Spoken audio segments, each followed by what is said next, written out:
Game 7 loss harder than you last year. How do you feel right now on the other side of one? I mean, that's exactly what we wanted, It's the exact moment I wanted. I felt like, last year, obviously the team had a missed opportunity. I felt like we should have won. Obviously, they were the better team that night, but I just felt like there was opportunity left on the table, and I feel like I wanted to be a part of it. I wanted to be more, and everybody wants to play more, but I just thought that, in that game, I felt like I was playing well and wanted to play more minutes, and everybody wants that. Everybody, in the league wants that, and I got that. It's exactly what I wanted, and those guys trusted me, and they have all year. But they trusted me in that moment, so this is the exact moment I was looking for, and I'm just glad, that it went our way. Chirstian, you spent a lot of time covering Harden over the course of the season. I can't imagine it gets easier, but what do you feel like you learned over the course of the series in terms of making it as difficult as you can? Yeah, he's great. He's one of the best scorers I feel like to ever play the game. There's no easy way to guard him. But I think the guys behind me did a great job of showing him bodies, getting out to guys flying around. So I couldn't pressure him how I wanted to pressure him and pick him up all game if I didn't have guys behind me that were flying around. So I think the credit goes to those guys. And Jokic was great at the rim. All series. His levels were great with how many screens they set for him. Mike was flying around. Everybody behind me allowed me to guard him. How I wanted to guard him. But I think maybe the biggest part was Russ. He's played against James. He's played with James, so kind of knows his game. And he was telling me, what looks to give him, when to give him this look, when to do this, when to force him right. When he's going right, this is what he's doing. And I learned that over the course of the series. I think I got better and better as we went. And then the guys trusted me, and the coaches trusted me tonight. We didn't want to switch, and they kept me on them all night. So the credit goes to those guys and the coaches, for trusting me. Chirstian, I would describe your three-point shooting in this game as extremely confident.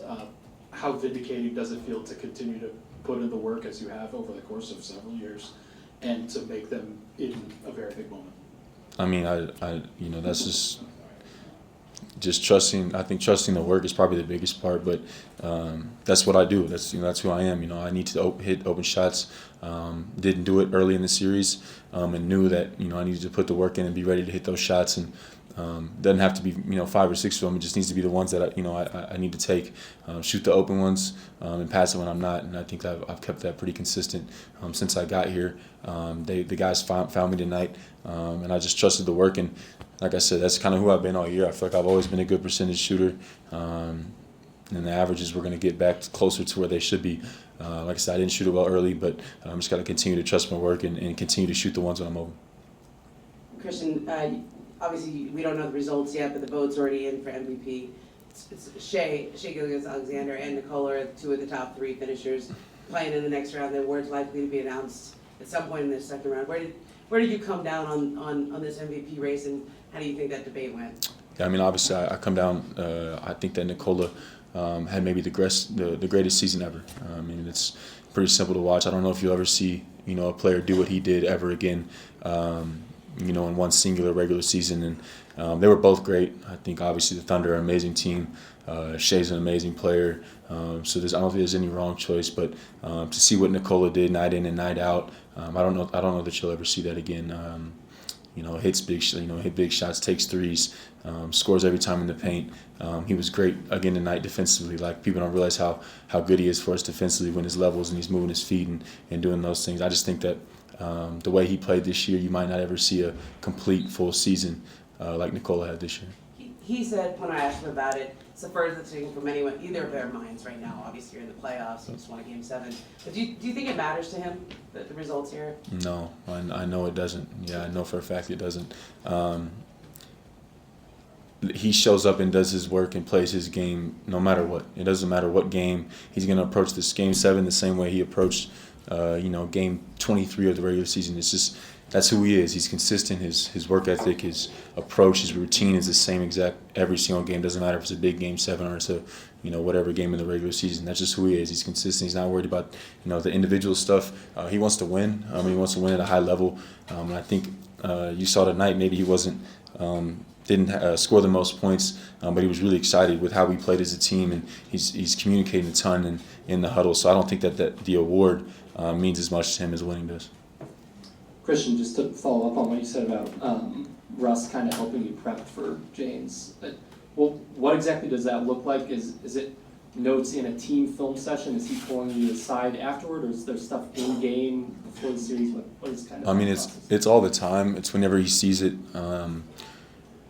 Game 6, he hits a step back on me, and Russ told me show him different looks and show him this and show him that. Maybe I fouled him.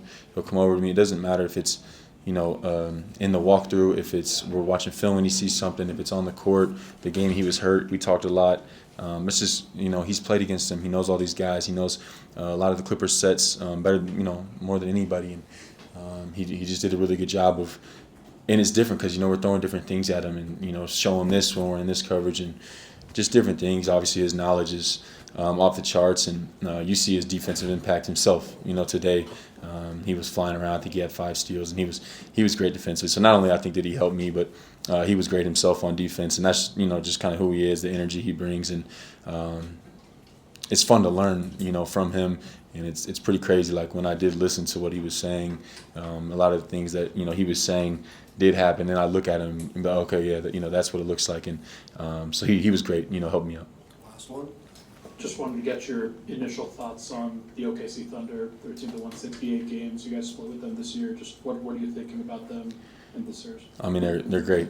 They're a great team. They're top to bottom. They got guys that can shoot it. They got guys that can create. They got 2 really, really good big guys. Their bench is deep. They guard. Shea's tough. I mean, they have a lot of different things they can throw at you. Like you said, we split, during the regular season, but that doesn't mean anything, We're going to show them different things. They're going to show us different things. They're really well coached. They're disciplined. They're just a really good team, top to bottom. That's who they are. That's who they've been. They've been consistent. They're hungry. They want to win. So they're a great team, but we're a great team. I know that we're going to be prepared. We don't have a lot of days to get ready, but I know we will be ready. We'll think about them tomorrow when we get there. Thank you, Chris. Thank you, Christian.